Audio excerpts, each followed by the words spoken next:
Hello, ladies and gentlemen, and welcome to the newest episode of Your Fave Film Critic, the podcast hosted, produced, starring, all that stuff by your favorite film critic, me, Dom Griffin. This is the pod where we talk about movies, and we talk about what's going on in the world of movies, what I watched, movies, and then your questions about movies. Movies. So, this is the 16th episode of the show, which is pretty cool. Pod turned in Sweet 16 if we measure the pod in like weeks to years, kind of like the dog life conversion. I don't actually know how many human years. Is it 7? That's what it is for a dog year? I don't know. I saw a thing online that it was like the oldest dog ever just died, and he was like 31. And I was like, wait, if every dog year is like a 7 human years, that dog was that dog a vampire? I don't know, whatever. We don't talk about dogs on the podcast. So this is the earliest in the day I've ever recorded the pod. I made some mistakes with my real life adult work schedule and have to be at work when I would normally be recording the pod. So I'm doing it now before I go to work, and which is why you can just see like shafts of light coming in from outside. I normally don't record around now because of that. But it's here and we're doing it. This has actually been kind of a slow media consumption week for me, as you'll see when we get to the what I watched section. I intended to watch a lot more things than I did watch. And I think it might just be, I sort of knew that once my staycation was over and I went back to work that I would like watch less stuff. That's just kind of how it is for me. You know what I mean? I have less time available to myself. But I had an okay amount of free time. It's just that I did not want to watch anything that I told myself I would watch. I was just like, I don't want to. And I was afraid that if I like forced myself to watch stuff I wasn't that into, I would just not like it anyway. And then it would sour me further. And like, we only got another 2 months left of the year. I want to end strong. You know what I mean? I want to watch lots of stuff before the year is out. So maybe this week was just a necessary sort of break or whatever. You'll see. We'll talk about that later. I only have like 2 things, I guess, to talk about for like the news section. So we'll start with that. Here's the news. The major thing that I wanted to talk about is that Mission Impossible 8, the originally titled Mission Impossible Dead Reckoning Part 2, has moved its release date to like May something 2025. Because the actor strike is not over yet. They can't go back to shooting. I don't believe they were done or close to done shooting necessarily. So like it's gonna be a ways off, right? And I think that makes sense. Like, what are you going to do? Now, it's weird for twofold. One, Dead Reckoning Part 1 did not do well at the box office. It's a kind of a pretty big disappointment, all things considered.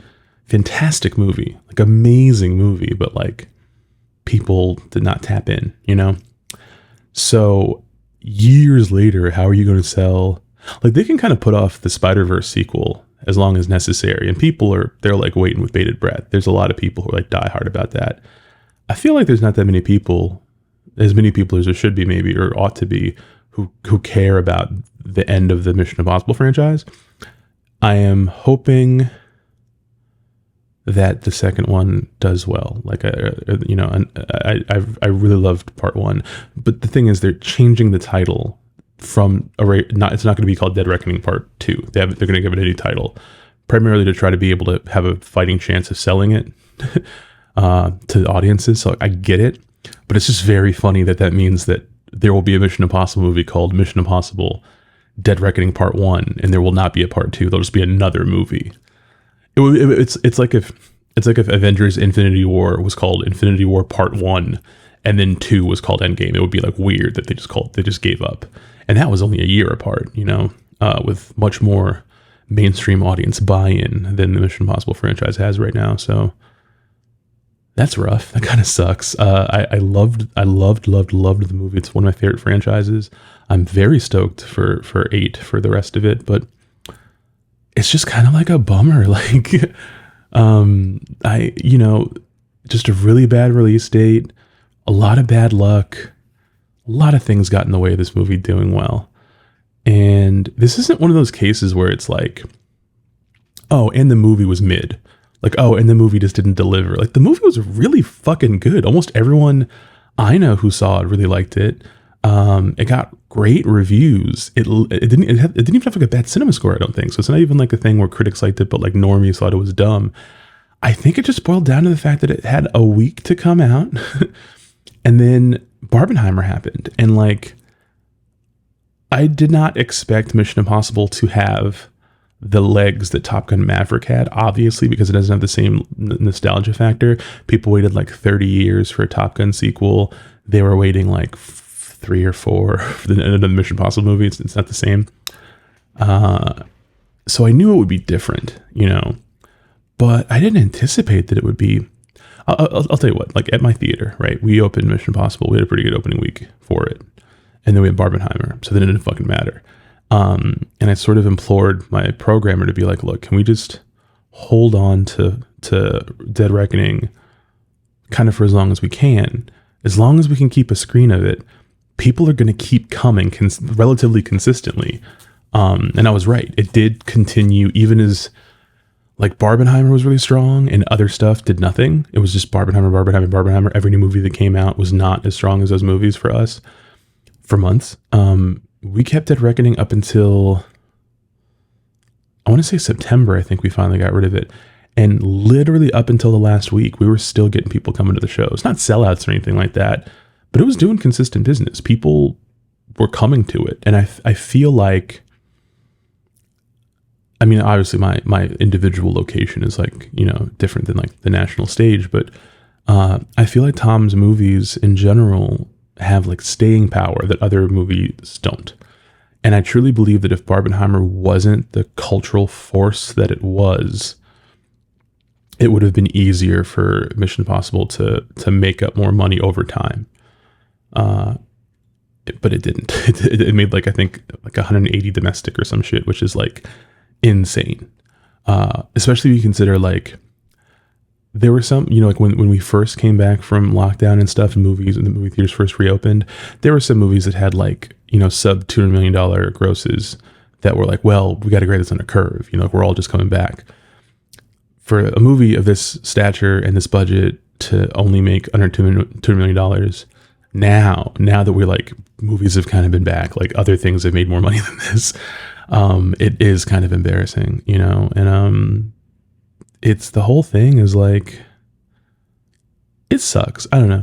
It doesn't, it's silly, I guess. Maybe this is like my inner film bro coming out, but like, I do genuinely get bummed out when something that I think is really good doesn't do well financially. Like, it doesn't matter. Like Martin Scorsese is always talking about like, why do we talk about box office returns? It's so disrespectful. But like on some level in your head, you're like, well, if people pay to see something, they'll make more like that. Hollywood is largely, I mean, it's financial. Like if there's a type of movie you like and then nobody goes to see it, they won't make more. That's very simple. It's why I get mad a little bit when people will like ironically go see things they hate. I like seeing things ironically for fun, but something that I abhor, I will not go ironically see that because I'm voting with my dollars for them to make 4 fucking more. And people will just do that. They'll go see something that they know sucks to laugh at it and then wonder why there's a sequel. Like, you asked for it. You went and saw this. You asked for a sequel. So on some level, you know, I don't want to say it's like heartbreaking. That would make me sound very emotionally dysregulated. It's not heartbreaking, but it's a bummer. Like, you're just thinking about Tom Cruise is like one of, you know, our last great living movie star. The movie itself was fantastic. Seeing it with the crowd was one of the better thrills of the year for me. Like, it was a really, really good experience. And then people just like, you know, it's timing. I don't know like how much you can just say fuck Paramount on this. You know, like maybe they should have just released it differently. If they just released it earlier in the year or fucking waited until later in the year. Like if they didn't release Dead Reckoning until like now or like next month or something, like I think it would be a very different story. Do you know what I mean? Like I think it's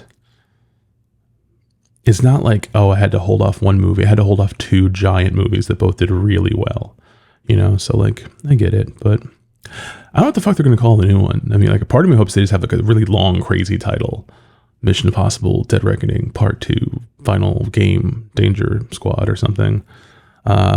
It kind of reminds me of the fact that Edge of Tomorrow is called Edge of Tomorrow, but then like if you get like the DVD, it's called Live, Die, Repeat. The movie's called Edge of Tomorrow, but like it's branded like it's called that, you know what I mean? And like Live, Die, Repeat or whatever is like a cool title. Like Edge of Tomorrow is like not actually a good title for what that movie is about, especially if you consider it's like based on source material that's called All You Need Is Kill. There's so many cooler titles than Edge of Tomorrow. So I don't know what is going to happen here. I know it's probably going to be a banger. You know, like I know the movie itself, I think they're going to have a chip on their shoulder about how this one did. And I think they're going to go hard with what they've got and they're really going to pull it together. That's what I firmly believe. I refuse to believe that like this beautiful franchise is like going to go out with a whimper, you know? So yeah. And then, the only other news, it's not, I guess this isn't news, but I just wanted to talk about it. When I had the Lost episode of the pod, I had this really long rant about Martin Scorsese discourse and the Marvel stuff and everything. I got fiercely emotional about it. And now like you guys are just never going to hear that, but, Killers of the Flower Moon came out, did pretty okay opening weekend, made like $30 million or something like that, or 26 maybe. Was bested by Taylor Swift, obviously, but the movie did well. It's doing pretty good at my theater. People are excited to see it. You know, a wide array of people too. Like young people are coming to see it, grown-ups, old folks. You know, good movie. That's a mark of a good movie. And I see some of the like cape shit people, you know, crowing about like, oh, a $200 million movie only made $26 million. That's embarrassing. And it's like, look, excuse me. Sorry. Look, here's the thing. See, I'm allergic to these motherfuckers. Here's the thing.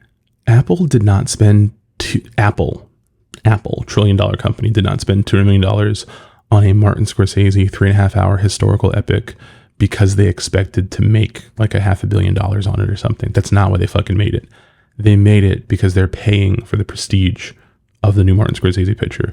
There's going to be a bunch of awards campaigns. There's going to be a bunch of stuff that's going to make Apple look like a more serious creator of content in their minds.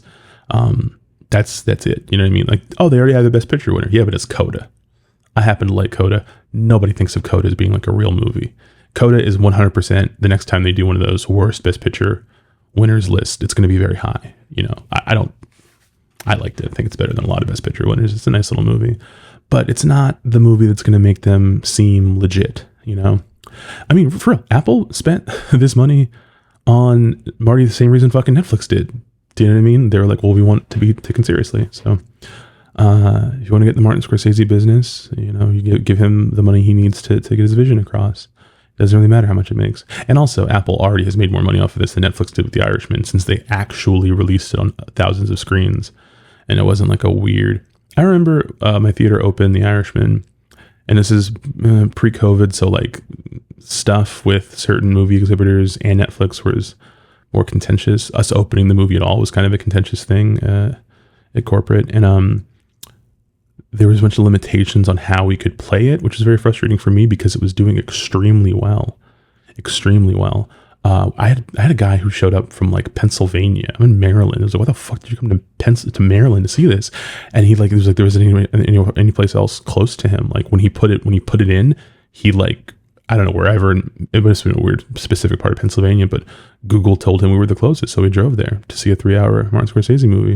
And it was great for concessions business. Long movies tend to be, because you're selling someone popcorn and stuff, and like people are like, in 2 hours I'm gonna get out of here and go get dinner. You're like, you're gonna be here for 3 hours. You sure you don't want another this? You sure you don't want another that? And they're like, yeah, fuck it. So it was good. It was good for business. And I mean, it was doing like Avengers business for us, basically. You know what I mean? It was like a big deal for grown-ups and normal people. Killers is not killing it like that necessarily, but it's doing well. Anyway, the discourse. There has been so much just like fighting, I guess. Not just fighting, but like, how do I say this? It's like, there's like two sides of critiques of Killers of the Flower Moon that I kind of hate both of them. Not the same way, but I don't like either of them. There is one side of it which is where anyone makes any kind of critique of the film from through a socio-political lens or whatever. There is a certain genre of film enthusiast. I'm not going to give into calling them all bros, because there's definitely, I've seen women do this too. I don't know, maybe they make some spiritual film bros, whatever. But of film enthusiasts, of like film Twitter people who just outright refute any critique of the film. And they're just like, if you didn't get it, you're just dumb and you're not smart enough to understand real movies and stuff. These are the people that like say cinema like with that kind of unironic. Like a lot of us, when we say that, we're kidding. We're not really like, this is real cinema. Like this just, it's like, you're just kidding. I watch lots of different types of movies. You know what I mean? Like I don't argue about what is and is not cinema, because I almost said I'm not a YouTube movie critic, but I actually genuinely am. It's like literally what I do. I guess, I don't know, I'm built different. I'm not like I'm not like most girls. Okay. I don't talk like that, or at least I hope no one has any audio of me talking like that or proof that I do talk like that sometimes, but I don't fucking buy into that shit. You know what I mean? So when I hear people be like, you just don't understand cinema, I'm like, can you shut the fuck up? 32-year-old person who sounds like me when I was 15, you know, can you just close your goddamn mouth? Can John Kramer sew it shut and then hide scissors under a couch or something for you, please? Like, come on. So those people, they're those people, even though I often sort of agree with them about the film itself, like just the way they go about it, the way they express themselves annoys me. Then the other side of that is I don't remember her name. There's an actress from, I think, Reservation Dogs who had like a thread about her feelings about Codes of the Flower Moon that went viral. And just a bunch of people were sharing it. Like, this is important. You have to read this thread. This is like so vital. This is like the best commentary I've seen in the whole film. And then I looked at the thread and I was like, oh, this is just like sort of a knee-jerk reaction to her feelings about the movie, which is fine. Like, that's not, I want to be very clear that I'm not saying she's not entitled to that opinion or anything like that. But it was just very like, it was like knee jerk. You know what I mean? It didn't feel like she'd seen the movie and then like thought about it and like, here's what she wanted to share. It was just like, it was just like, ick, kind of, essentially, which is, again, that is a valid reaction to a movie. I'm not saying she had to like it or had to like think about it more or something like that. It's just, it was strange to me that people were sharing it as if like, you need to read this before you see it or whatever. And I was like, this doesn't have any, I've read a lot of stuff on the film so far. You know what I mean? I've read a lot of people I know on Letterboxd have seen it. A lot of them have written very thoughtful things, pro and con. I'm not like part of the like Papa Scorsese defense force. Like, would I take a bullet for him? Sure. But I don't think that his movies are above reproach or something. And I don't think he thinks that either. But I don't like, you know, for what years there's been like silly critiques of his work. You know what I mean? Or things that are just like, that's so dumb. I don't know. I have the hiccups right now. These people give me gastro issues. It just, I don't get it, I guess, is like a lot of times people can be negative about a movie.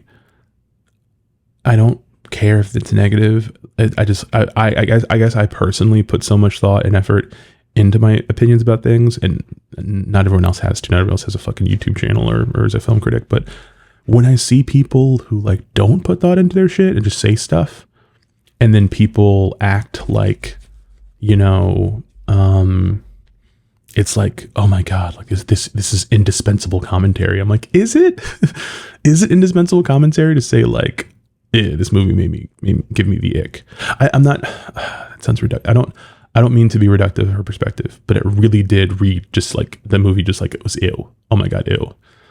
One of the key things she said was like, okay, look, imagine someone made a movie about the atrocities committed on your ancestors, and then as you're watching it, you'd keep having to see passages of film with just the white men that did it talking about stuff. Like, wouldn't that make you sick? And it's not even from like your people's perspective, or like, you know, you're not going to tell their own stories. I was like, okay, fair, okay. But like, and I'm not going to pretend that I understand or have the native perspective on this movie or any movie or anything.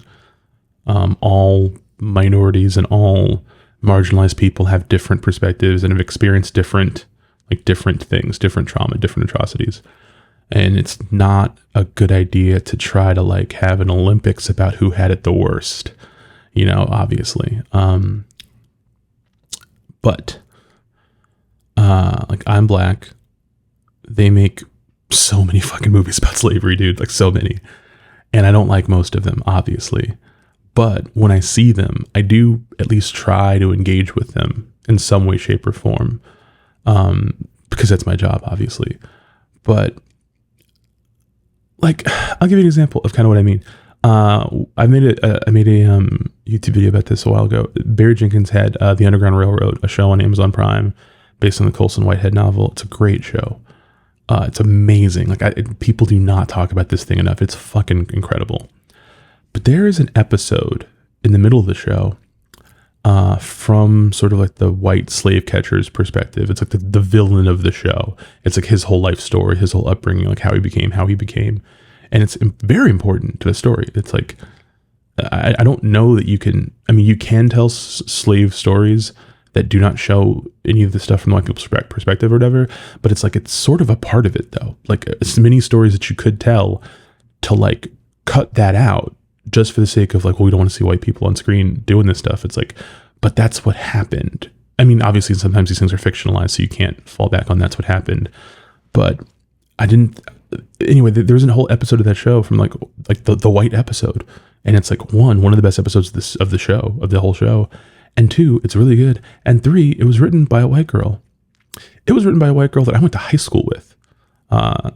She's really talented. She's like really cool. I'm not saying that like in a she sucks kind of way. I'm just saying, like, in terms of like that's a slave narrative that is essentially being written by like a white girl, and like a white girl that like I personally knew. And at no point did I look at that and think like, it's not from my perspective. Obviously Barry Jenkins is the showrunner, so like, it's a little different than if she had just made that on her own or whatever. There's layers, there's nuance, but like, there's tons of stuff I watched that shows atrocities about my ancestors that has fucking white people in it. And I'm like, yeah, in some cases it's dumb. In some cases that's part of the story. It's just, it is what it is. And I just felt like I can't call her specifically a hypocrite nor I want to, but I did see a lot of people specifically echoing her saying how like she didn't like the way like, it just makes people think that like, Native Americans they just have no agency. Like they can't protect themselves. They just like, they just exist to die on screen and nothing else. And it's like, okay, yeah, I could get why that would frustrate you, right? But the movie is literally about the fact that like they were killed and they had no protection. Like they had agency, I guess, but like they were killed with impunity. Like that's the point of the story.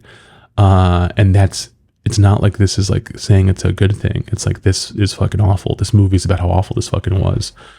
And I felt like I saw this critique from other people as well. They were like, well, I just didn't like seeing that violence. I thought it was really like not appropriate. And I was like, okay, literally 3 months ago, you guys were all mad that Christopher Nolan didn't have like an IMAX fucking, depiction of people dying in the bombs in Hiroshima and Nagasaki. Like you guys were like, well, he's clearly not critiquing Oppenheimer as a filmmaker if he doesn't show that stuff. So I'm just kind of like, when I hear people complain about a movie, I try to envision the movie they would have liked. I try to envision, well, what did you want this movie to be? What were you like? What did you hope it was? And sometimes I'm just like, I picture what that person would have liked, and it sounds like fucking like not good. It sounds like something that I would like never want to watch. I feel like Twitter discourse does this a lot about movies. Like something that was very common on Black Twitter for a while was like people would complain about like there's not enough representation in movies, and like Black people need to be able to tell their own stories, those are things I agree with on a basic level. But you would see these threads that were like, why doesn't anyone make a movie like this? And these were not from people who are like aspiring screenwriters or people that want to make films. it was just people like riffing ideas and then other people quote tweeting and adding to the ideas and like, yeah, it'd be like this, it'd be like this. And you'd be like, what you're describing is literally fucking unwatchable. Like what you're describing is like not a good idea. These things would not be good.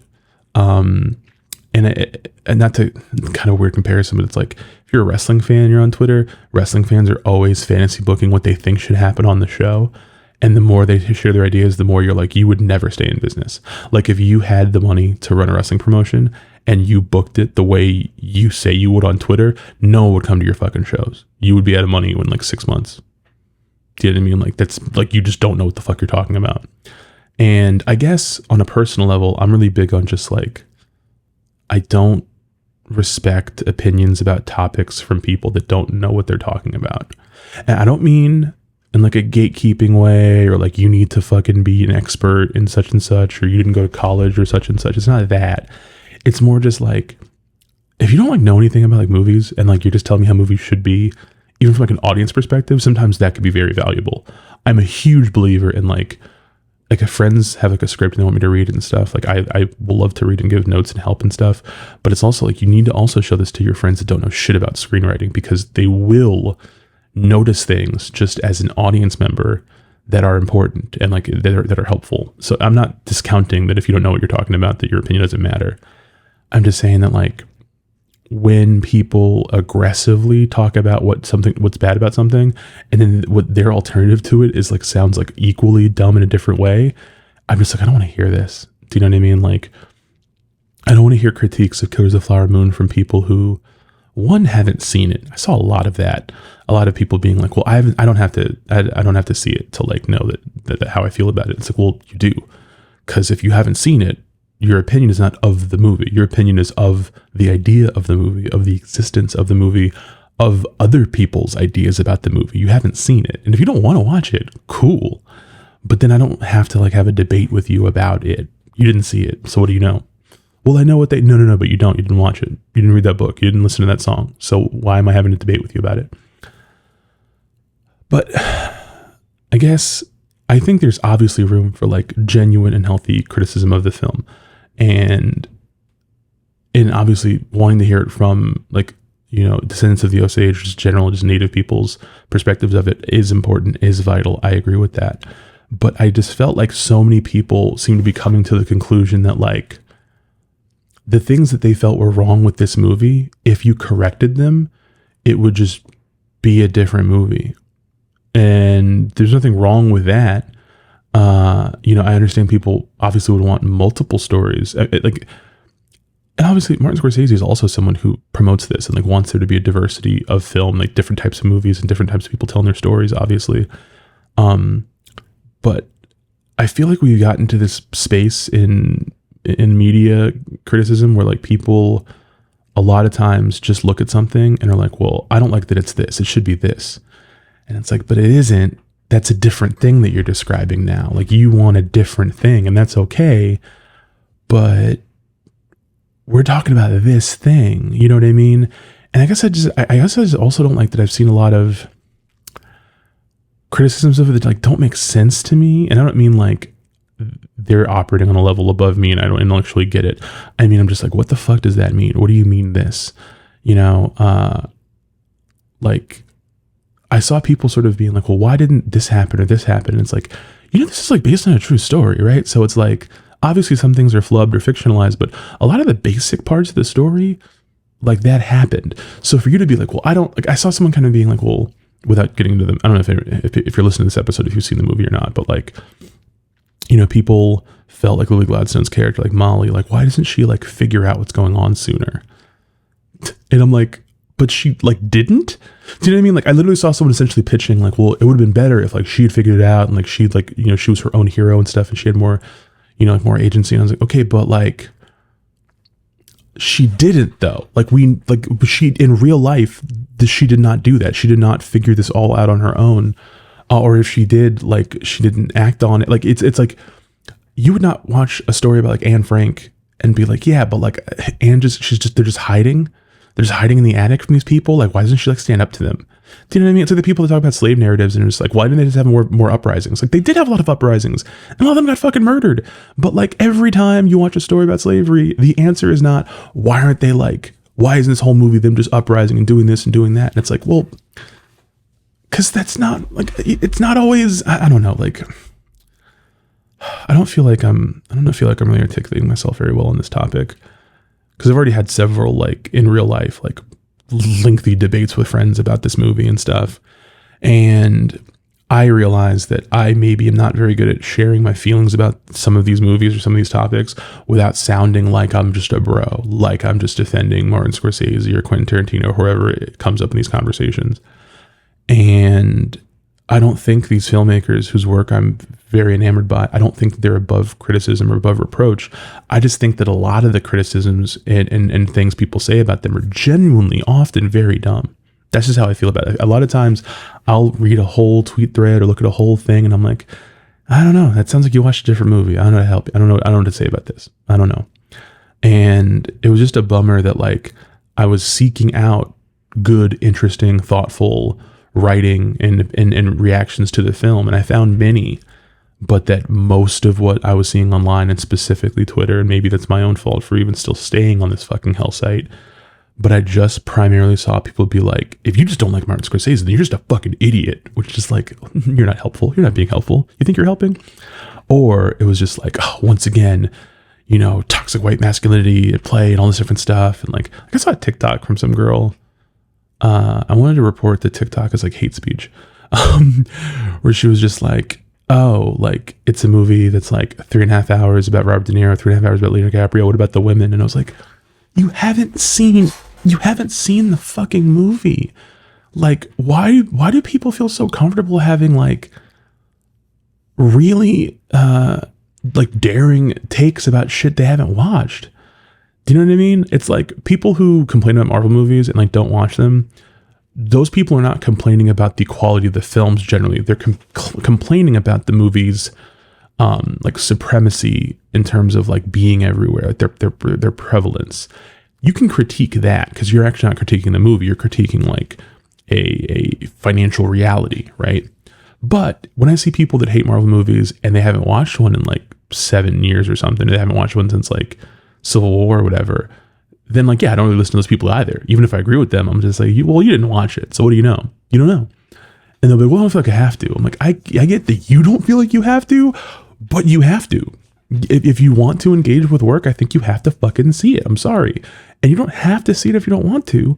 But if you're if you're gonna have like all these things to say, it might be a good idea to just watch it. Do you know what I mean? And then you'll have like an informed opinion about why it sucks. You know? I hope that's, I don't know where I'm going with this. I hope people, when they think of me, they think about like fairness. I hope that people that read my stuff or watch my stuff or listen to my stuff or whatever, that like they sort of know that I'm like open-minded and I'm fair, and I try to be consistent. I try to be honest, and you know, I really pride myself on that, I guess. Would I prefer to be like richer or like, you know, like more successful at this? Yes. If you guys ever see me being fake as shit, but like things are going really well for me, then I'm sorry, I just sold out. I don't actually think I'm above selling out. I think if I were given the opportunity to sell out, there's a very strong chance I would. However, I do take a lot of pride, and I hope being someone that people can like trust, whose voice they can trust, which is weird to say trust about like a subjective topic, but like, yeah, you know, I don't know. I just hope I never fully crack. I feel like over the years, there's been a lot of people on the internet whose opinions and thoughts and feelings I really admire, I'm very interested in. And I feel like at some point they all crack because of how the internet works. And then they just start saying insane shit. And then you have to just be like, well, I'm never going to look at that person the same way again. That person only tweets fucking nonsense now. What a shame. My biggest fear is like finding out that I'm that person that did that friends look at me and go, Dom used to have such amazing opinions about things. What an interesting guy. Now he's nuts. You know, if I find out there's a group chat out there about me sharing one of my tweets being like, what happened to this guy, man? He lost it. That would make me very bummed out. Not in a sense of I want people to like me universally, but I just mean that like, I would hope that in general, even if you disagree with me, that it's like, well, I see where he's coming from. I understand. This is good. This is a good conversation. I'm so sick of seeing conversations where I'm like, I don't know where any of you are coming from. I don't fucking get what any of you are talking about. What is wrong with you all? I don't like it. Martin Scorsese discourse has been so fucking bad. And I'm ashamed to say I'm probably going to talk about it more on the pod later whenever I go see Killers of the Flower Moon a second time. I want to see it a second time very badly, but just have not been able to commit to going to watch a 3.5 hour movie a second time, but I'm gonna. And then once I make it through Hooptober, I plan on filling in the only gaps I have in his filmography. The only Martin Scorsese films I have not seen are, in chronological order, New York, New York, Age of Innocence, Kundun, and Silence. Those are the only Martin Scorsese movies I've never seen. Amusingly, they're also like the 4 most left field. You know what I mean? Like the time he made a musical, the time he made like a period romance, the time he made a movie about the Dalai Lama, and then the time he made a movie in like Japan or whatever. So like definitely weird that those are the only 4 I have left, but alas, I'm gonna crush that shit. There's a few directors I made the mental decision to try, like close out their filmographies this year. I'm gonna try to close out De Palma. I'm gonna try to close out Marty for sure. I might try to close out Wes Craven. And I've been meaning to close out Spielberg for a while, but a lot of the Spielberg movies I haven't seen are the ones that everybody hates. So I'm not like in a hurry to do that actually. Not in a fucking hurry to watch like Always or something. But we'll see what happens. So I guess that's the news section. If we can even call it, that's the end of the news section. So we'll talk about what I watched. I only watched some things this week. So I'm going to talk about these things a little bit out of order. I didn't watch that many movies. I only watched 3 things from my Hooptober list for the entire week. Halloween's in a few days. We're fucking up. But the 3 movies that I watched for my Hooptober stuff on Monday night, I watched The Last House on the Left, The Hills Have Eyes, and The Serpent and the Rainbow, which is 3 Wes Craven movies I've never seen. I love Wes Craven, and I thought, since I was feeling like, you know, like disconnected from this whole project, that if I watched some Wes Craven stuff, that would get me back in the game. And it did not work. The Last House on the Left was like fine. It's his first film. I'd never seen it. I admire the fact that it's so shocking and exploitative and all the different stuff. And it has like a very dark, weird sense of humor. The use of music is very strange. There's a rawness to it that I admired. In my Letterboxd review, I think I compared it to like when I first saw Driller Killer, the Abel Ferrara film. It's like there's just a rawness where you can see like the primordial ooze of what a filmmaker is going to become based on his debut. I like debuts like that. Even debuts that aren't really good, that if you look at it and go, I can actually see the basic building blocks of all the shit you're going to do later. Like I think I saw Who's That Knocking at My Door in like high school, maybe the first Martin Scorsese movie. And you can look at that and see it all. You can see it in there. Like you can see where it's all going to go. And in that sense, The Last House on the Left is like that for Wes. But on its own, it's not really that enjoyable. I was just like, whatever. The end is pretty good, actually. The end's pretty killer. But it didn't really get me reinvigorated for closing out October, you know? So then I watched The Hills Have Eyes, which is better. It's better. My thing about The Hills Have Eyes is I've never seen it. I haven't even seen the remake that everyone seems to love. But I just thought that like the hill people that they were going to fight in that movie were like fully barbarians. Like they weren't going to talk. I thought it was just going to be like grunting and stuff. Then they show up and one of them has a walkie-talkie. And I was like, what the fuck is going on? They have fucking walkie-talkies? It was very different than what I anticipated. But it's like well done. It was weird watching those back to back because I was like, in this era of horror, was every movie about like just like rape? There's so much like rape and stuff in these movies. And I mean, obviously rape is a thing that, you know, I don't think shouldn't be in movies. I don't believe like that. But sometimes you see it in a movie and you're like, do we have to do this? But no, it was pretty good. It was much better. The dog in that movie, Beast, the dog is really fucking cool. That dog should have got his own spinoff. The Hills Have Eyes versus the dog. But then I watched The Serpent and the Rainbow, which it's an interesting time in like Wes's career because he made this, I think, maybe right after Shocker, which is one of my favorite movies when I was a kid. I thought Shocker was a really cool movie because Mitch Pileggi, who is Skinner on the X-Files, is the villain in it. And when I was a kid, I didn't understand that he wasn't black, that he's just like very tan. So I was always confused in the movie that like Mitch Pileggi I thought he was playing a black man. It wasn't until I was older that I was like, oh, he's not black. That's weird. Please don't roast me for that. If you're listening to this, I feel like everyone I know at one point or another has a thing where they thought a person was black and they weren't. And then when they share it, it's like, you thought that person was black? Are you a fucking idiot? So please don't be mad at me that I thought Skinner from the X-Files was black. Anyway, I like Shocker. Anyway, it's a very weird movie. The special effects are like a bit not so good, but it's really interesting, and it kind of feels sort of like a parody of what the Nightmare on Elm Street franchise was turning into without Wes. It was almost like he was like, this is what you guys are basically doing. It's ridiculous. But then he made this, and it's like a voodoo movie, and it really is just like 2 hours of like a white dude in Haiti just like causing problems and then getting fucked by like evil voodoo people or whatever. And it's like Bill Pullman, and he's like one of the white men in history, one of the most white men. Could have been Kevin Costner. I feel like that would have been an interesting movie. I think at one point it was going to be Peter Weir directing this with like Mel Gibson, so it would have been a very different movie. But the Craven version is cool. He does some cool stuff with like the hallucinations and the dream shit. I just wasn't into it. I was just like, this is fine. I guess it's like the movie sort of tries to make the evil voodoo people like a metaphor for like the dictator in Haiti at the time, but like it's such a weird, there's nothing that comes out of that. It just kind of feels like okay, sure, I guess.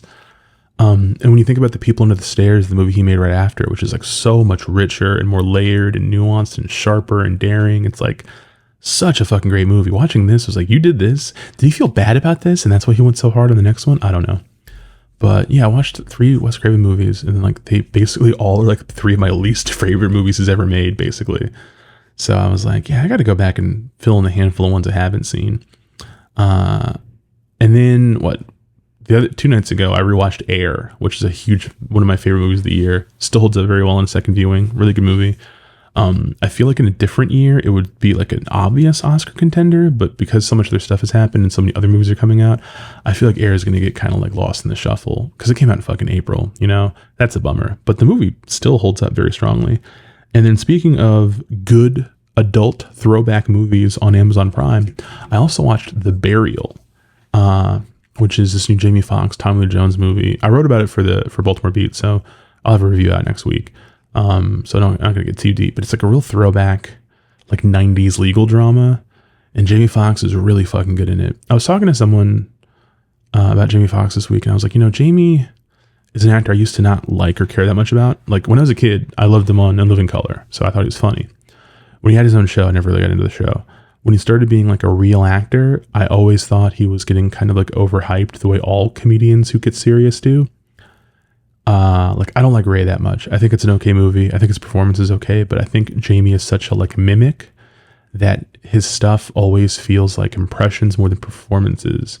And when it comes to stories about real people, I personally prefer a good performance than it looks just like him. It sounds just like him. Like I don't give a shit. Michael Fassbender doesn't look or sound like Steve Jobs and Steve Jobs, and he's miles better than Ashton Kutcher in that other fucking movie where he's like trying to look and sound like Steve Jobs. I don't think likeness and stuff is that important. But that said, I realize over time that as Jamie gets older, he has really gotten really, really good. Like he's got that kind of one of the last movie stars energy. He's got this crazy amount of charisma. He's so funny when he tells stories in the media, like on the radio shows and stuff.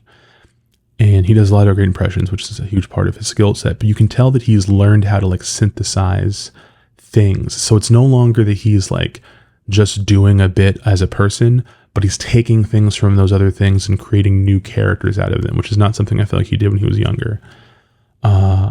And I've watched a few movies in the last year and a half that he's in where I'm like, well, hey now, he's pretty fucking good in this. This is one of them. He's fantastic in this movie. Tommy Lee Jones is good in it too, but he's really good. Really, really great, entertaining performance. Really fun movie. Really smart, good. If you have time to watch a movie and you just want to watch something kind of meat and potatoesy, watch The Burial. It's good shit. The only movie we really have to talk about that I watched this week is a movie called To Die For. And no, I'm not talking about the Nicole Kidman movie. I think Nicole Kidman had a movie in the 90s called To Die For, maybe. And I think also there's like a vampire movie called To Die For. But it's not either of those movies. Friend of the show, Fatura, invited me onto her Discord group. And one of the things they do on like Sundays is they watch awful movies. Awful movies. And judging from her letterbox and stuff, I knew she watched some shit, you know what I mean? And I was like, you know what? I'd like a little palate cleanser. I'm down. I've been meaning to do this, and I always have such a shitty schedule. I can never make plans with people. I was like, yeah, I'm down. I didn't know what we were going to watch. And then we watched this movie, To Die For, which is written, directed by, and starring John Schneider from The Dukes of Hazzard, who played Pa Kent on Smallville. And the only way I can describe the movie is, what if Neil Breen made Gran Torino?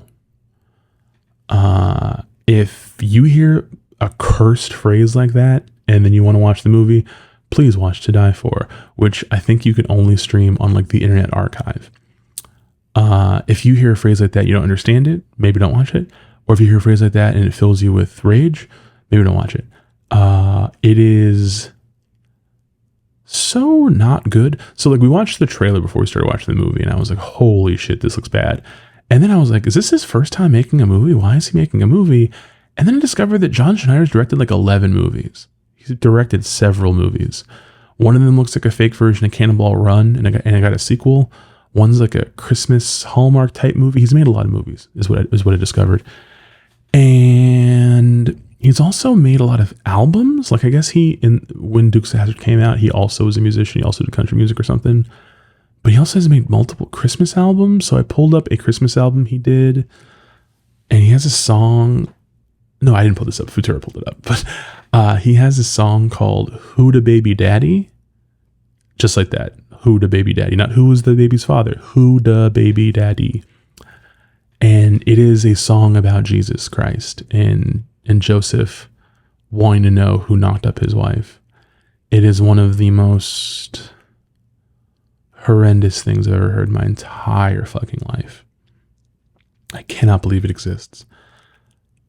But To Die For, John Schneider plays a man who lives in a town he grew up in, and every day he drives his like hatchback car. They keep calling it a truck, but it's not really like, I don't think it's a truck. He drives his car into town, and he has this giant pole, the American flag on it, and he drives into like the kiss and ride area of the school he went to school at when he was a kid. And all the kids there are like liberals. They're all like, oh, why is that old man riding and showing that flag through here? And people like, you know, hey man, you got to stop driving around with that flag. And he's like, never. And then he looks in the newspaper, and the local newspaper, and the front page is about how the quarterback of the football team took a knee, just like Colin Kaepernick. It doesn't say Colin Kaepernick, but it's like that like he did that during the national anthem. It doesn't say why. It is like, here's the thing. The whole movie, the villain of the movie is just the idea of like liberalism and changing society, but he never gets specific about what things he's against. So like, if you frame this like, hey, why did this person do that? He would have to like explicitly be like a back the blue, like anti-police brutality stuff person. And they never get into that. There's like two cops in the movie, and they're both black, and the other one that's not black is a woman. And he's like friends with them. So it's like, it's very weird that they don't get into that of like, you don't know what these people do to protect you. He doesn't even get in that shit. He just is a guy who loves America and the flag. And every time they tell him to stop driving to the school, he's like, I went to that school. That's where I learned the Pledge of Allegiance. And it's like, oh, so stop fucking driving around the school. You're grown.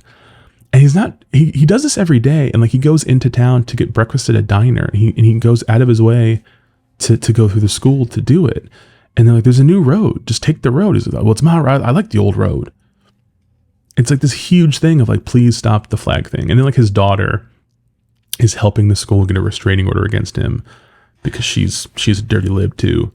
And you know, you'll see scenes of him talking about asking people if they got the jab, and they're like, did you? And he was like, never. You know, stuff like that. It's very typical kind of like right-wing stuff, but it's abstract in a very weird way where you're like, so you just want to write about the flag and other people don't like it.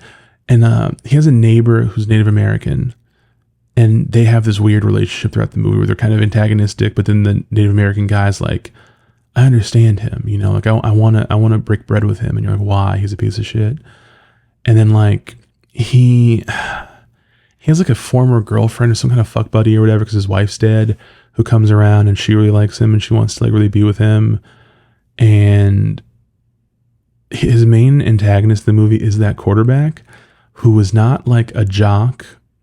I was like, okay, the whole time it was like, oh, a quarterback from the local high school football team took a knee to the Pledge of Allegiance. I was expecting like a big black man that he was going to be feuding with.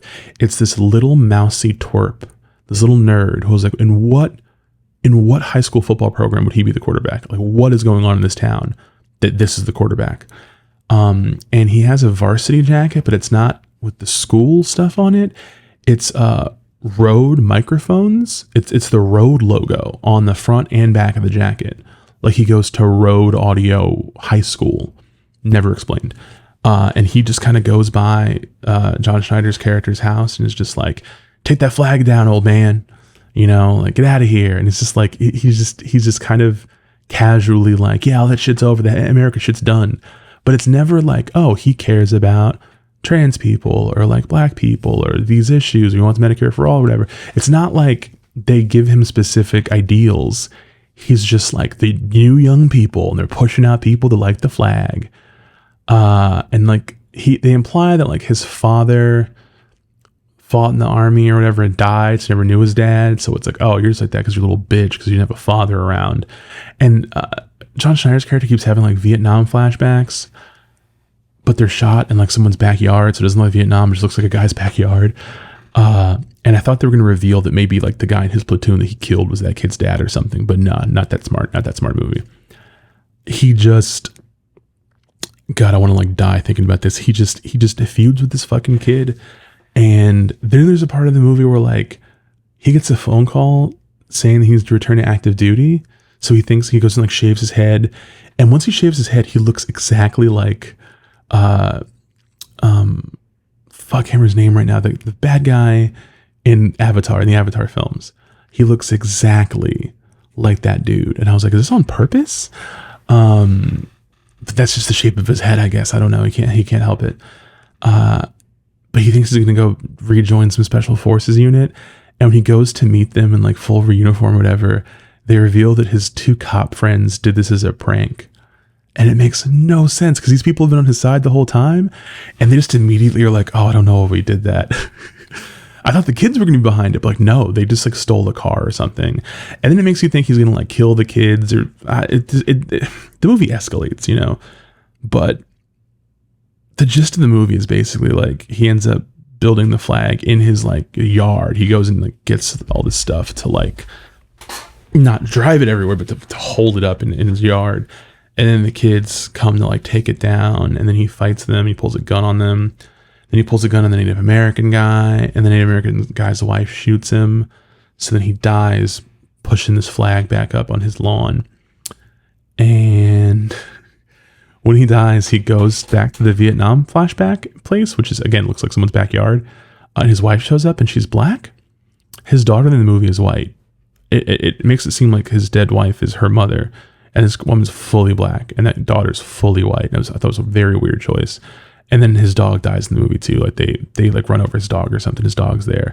And it's like, wait, his version of heaven is he just goes back to Vietnam, but his wife and his dog are there? That's weird.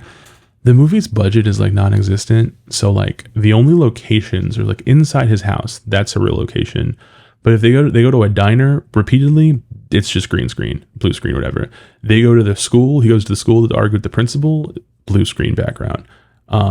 He goes to his front door to talk to people outside. his shot, like whatever, is you see the house, like a real location. When it's the reverse shot over the shoulder, it's them in front of a green screen. Like there's no outside his house. There's a green screen picture of outside his house.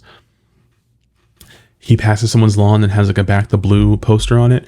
It's 100% just like a JPEG, like put on the lawn of a regular house. At one point, he paints his house to look like the American flag, and it's very clearly just like an overlay, like a really bad, whatever, 60% opacity overlay of an American flag over the house. It doesn't even line up. The lighting is really bad. In a lot of scenes, the lighting just makes people look kind of purple and weird. And it is just one of the most rough things I've ever seen. It's like funny in the sense that it's so bad, but it's also like bewildering because it's like, it's so bad. And it just feels like the script is just a bunch of scenarios that set up him being able to say like, well, I'm a patriot, you know, but no one has any, like, they don't argue about anything specific. It's just, well, everything's changing. Everything's changing. I'm an old school kind of guy. You're like, about what? Like, what are the specific things that are changing that you don't like? Because like, they don't make him like homophobic and like transphobic and racist and all this stuff. They never talk about anything that like you could. He does say some actually really weird racist stuff to the Native American guy. Actually, it happens a lot. Like, he calls his wife a squaw and stuff. Never mind. So they do make him racist, but like, you know what I mean? Like, not like, they don't make it like a full thing. He never goes like full, you know, Gran Torino. He's not calling anybody other slurs and stuff. And it just, really glad we watched it. It was very funny. When I was naming directors whose filmographies I want to finish out this year, my one of my goals, I don't know, I think I love myself a little bit too much. I'm just going to try to watch all the John Schneider movies that he's directed. I'm going to try to make John Schneider my most watched director for the year on Letterboxd. That's kind of one of my goals, because if anything else he's made is like To Die For, I got to see all of it, you know? What a bad movie. Thank you, Fritura and friends, for that beautiful experience of watching. Probably the best movie I've seen all week, honestly. Like, it's the movie I think I had the most fun watching. Terrible picture. So we have time for a couple of questions. First question is from Fritura. Question for the next one. Of the fancy film bro cinematography, editing, whatever fads, long takes, split diopter, match cuts, etc., are you annoyed by any or always enthralled by any? I love split diopter shots, but I only really like them when like Brian De Palma uses them. I don't really care what anybody else does. My thing about long takes is I think they're really cool. I like when people shoot long takes and they do like really interesting staging and blocking, and like I like when Spielberg does long takes, basically, and a few other people. But when someone does, they think they're doing the Coppa Goodfellas shot, like they're doing something where like I pop for long takes when I get very far into a scene and then randomly my brain will go, it hasn't cut yet. I like that. I like when you're just immersed in the scene and you don't realize they're doing like a long take. I sort of hate when I'm like immediately, I'm like, oh God, this whole thing's gonna be one take. That's what we're going for here. Okay. All right. And then you know how they did it and stuff. And like, I don't like when it's distracting, I guess. In general, things like that, I can't turn off this part of my brain. So sometimes I'll watch something and I will just stop and think, how did they get that shot? You know? But I like when I'm so engrossed that I don't think about that at all. So I'm enamored by when I see a long take, and it's natural. It makes you more immersed in the scene. It feels like the right way to have shot that scene. There's no right way to shoot everything, but sometimes this seems like the right place the camera should go. This is where the camera should be. This is how it should move. This is whatever. This is the right angle. And then sometimes you're like, someone wanted to do this and doesn't feel motivated by the story or the tone or the theme or anything. It just feels like somebody wanted to do a thing. And I fucking hate that. That always annoys me. I think match cuts are cool. This isn't a film bro thing, but I kind of don't like jump scares very much in horror, which is weird because it's like a huge part of most modern horror. I like a good effective jump scare, but I hate when you're watching something that's just like, okay, if every like minute and a half there's a jump scare, you're just making me anxious. You're not like scaring me. You're not doing it. You're just making me like uncomfortable. Like, I don't want a horror movie to be the equivalent of like, I'm a dog and it's 4th of July. Like, I don't want that. Do you know what I mean? Like, you're not really scaring me. You're just like making me like really anxious and uncomfortable. That's different. I don't know what the purpose of that is. But yeah, thank you for the question. Next question. Susan asks, I have a question for the pod that I can partly guess the answer based on watching your videos and listening to you. What are your favorite movie genres and why do you like those genres? That's actually a really good question. So I really love like crime fiction, film noir, detective stuff a lot. Like it's a genre that I'm kind of always in the mood to like watch. And what sucks is I'll go on Letterboxd trying to look for something, see if there's anything on my watch list I've missed. And I've seen like it's like a specific type of movie that I guess I've seen almost every version of that movie by now, which sucks because sometimes I'm like, I just want there to be another one I haven't seen yet. And there's not more. Like there's a finite number of movies, good ones in that tone. And I think I've exhausted most of them. But I love detective stories, even like bad ones, like cop movies. I'm one of those people who's like, you know, ACAB, but I love cop movies. I'm ACAB, but I watch Law and Order religiously. I'm ACAB, but like, I fucking love cop movies, even like bad ones, even ones that are obviously propaganda. It's just one of my favorite genres. I think it's just so much fun. I just think they're fun. I know they're bad, but it's like my favorite sort of guilty pleasure. I really like rom-coms. I like throwback rom-coms. Like I like 90s rom-coms, and I like stuff from like the 40s and 50s that are kind of screwball comedies about love. Like those are cool. What else? I mean, I really like a good legal thriller, like a good, you know, like something that seems like it was based on a John Grisham book, maybe. Movies that are based on like those big books you buy at like the airport. You know what I mean? Like things based on books by like Dennis Lehane or people like that. I like movies like that. Even ones that aren't that good. I think that the general gist of what happens in mini novels like that, when you port them to the world of movies, I think it's just entertaining. Even shitty ones. I just have a soft spot for that type of stuff. And that's another thing where it's like, I think I've seen every one. I think I've seen every movie kind of like this. So whenever there's a new one, I'm like, oh, here we go. You know, like, hey, someone fucking brought this back. Those are probably the big ones. It's weird. Like I like superheroes, but I'm mentally I don't really care about superhero movies. I don't just mean like the Marvel fatigue stuff. I mean, just in general, like I just don't fucking care that much anymore. I mean, I think that's one of the reasons I like the Batman so much, because it has more in common with like LA Confidential than it does like most superhero movies. And that's what I like. It's probably why I would like to have a Batman movie that's more like sci-fi or weird and quirky and strange, like the comics from the 50s and stuff or whatever. But if they just make one that's like Seven, I'm like, oh no, I'm on board for that shit. I'm here, I'm there. So thank you. I feel like if I keep going, I'm just gonna name every kind of movie because I like different stuff, but those are my favorites. Oh, I like slasher movies. I like very straightforward, basic guy in a mask with a knife movies. Like my favorite horror genre is just like, okay, again, even when they're kind of shitty, I think it's a fun paradigm. And then final question for the week, from my friend Kyle. Hi, Kyle. My job has a landing page for their internet browsers that has various features and fun things to try and mask the soul-crushing Kool-Aid drinking corporate nature of it. I miss you, Kyle. One feature is a weekly poll. This week's is, what makes a movie a classic? A, age when it was made. B, enduring appeal. C, iconic scenes, quotes, or songs. And D, influence on popular culture. Or E, other. You can only pick one.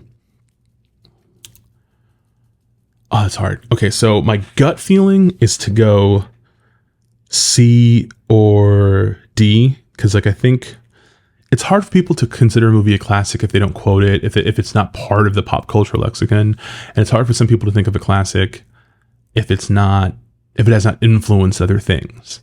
But I think if you can only pick one, I think enduring appeal. Because I don't really believe that something has to be old to be a classic. Sometimes things are instant classics. Sometimes we just know, you know? Like when Get Out came out, we knew that in 10 years from now, people are still going to fuck with Get Out. That's not a movie where I feel like we had to like wait for it to be eligible for classic status. So I don't really care about the age or when it was made. But enduring appeal is important. I think you have to separate things that you really like or things that you and your friends really like from things that like have a broad across the different boundaries kind of appeal that's like not going to go away. And it's hard. That's, I think, why so many people think about things in terms of like, when did it come out? How old is it? Because it's like, once 30 years pass, now you can kind of say, all right, it's been 30 years, people still fuck with it. That's a classic.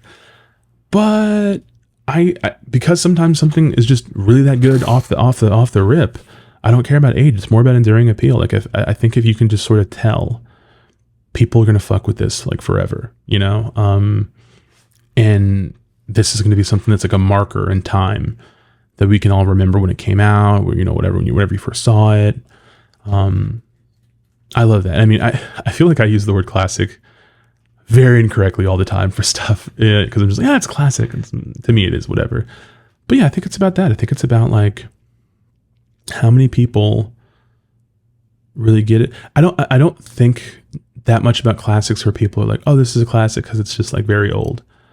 And there are definitely movies that are old that I consider classics, but I don't think that's, sometimes I think people just, oh, it's old, it's a classic. Like, it's been around, it's a classic. It's like, is it? You know, it's kind of like in movies, it's weird because it's the argument about like classic rock, right? Like a classic rock radio station, if they play something from 20 years ago, that's weird. They're playing like Papa Roach. People don't think that should be classic rock because people don't want to admit the time has passed. And like with movies, you watch TCM does not play American Beauty. I don't think American Beauty is like a classic, but I'm saying like that was a Best Picture winner from like 20 years ago. They wouldn't play that, or maybe they have, but they don't primarily play that. So for a lot of people, classic just means old. Classic just means like bygone era. And I don't agree with that. I think that like Turner Classic movies should play You've Got Mail sometimes. I think Turner Classic movies should play Rules of Attraction. I don't know, just movies that are, it's like one of Kyle's favorite movies, one of mine too. But you know, or the classic rock. I think like if there's a classic rock song, you know, I think they should play Bush on classic rock radio. I think that's technically enough time has passed, right? But I'm not gonna hear Machine Head in between, you know, like Creedence Clearwater Revival or whatever, unless I get my own radio station, in which case we will play Machine Head in between every song. We'll play Machine Head 30 fucking times a day. I don't care. And the Stained, the one with Fred Durst from Family Value Store, we'll play that too. Those are the things we're going to play on my classic rock radio station. But yeah, enduring appeal. That's my final answer. All right. Thank you for the question. Thank you guys all for listening. If you are watching this episode on YouTube, if you liked it, please give it a thumbs up. If you loved it, this would be a good time to subscribe to the channel. Hit the little bell icon to get notifications whenever I put out new videos. And if you have any thoughts or comments, please put them in the comments below. If you have questions for future episodes, comments are a good place to put them. You can also email me at armchairauteur@gmail.com. You can hit me up on Twitter, Blue Sky, Instagram. You can call me on WhatsApp, I guess, like these weird spam people have been doing like all day. I don't know, this never happened before. We got like 9 spam calls on WhatsApp. I barely even use WhatsApp. That's weird. Yeah. And then if you're listening to this on any other podcasting platform, audio version, you can't see my moderately handsome face. You can just, you know, subscribe or follow whatever platform you're on. Leave me a review, a little rating or something. Let people know like I'm cool. Share it with your friends, all that jazz. So thank you guys for listening every week. I really appreciate you all so much. And yeah, we'll talk soon.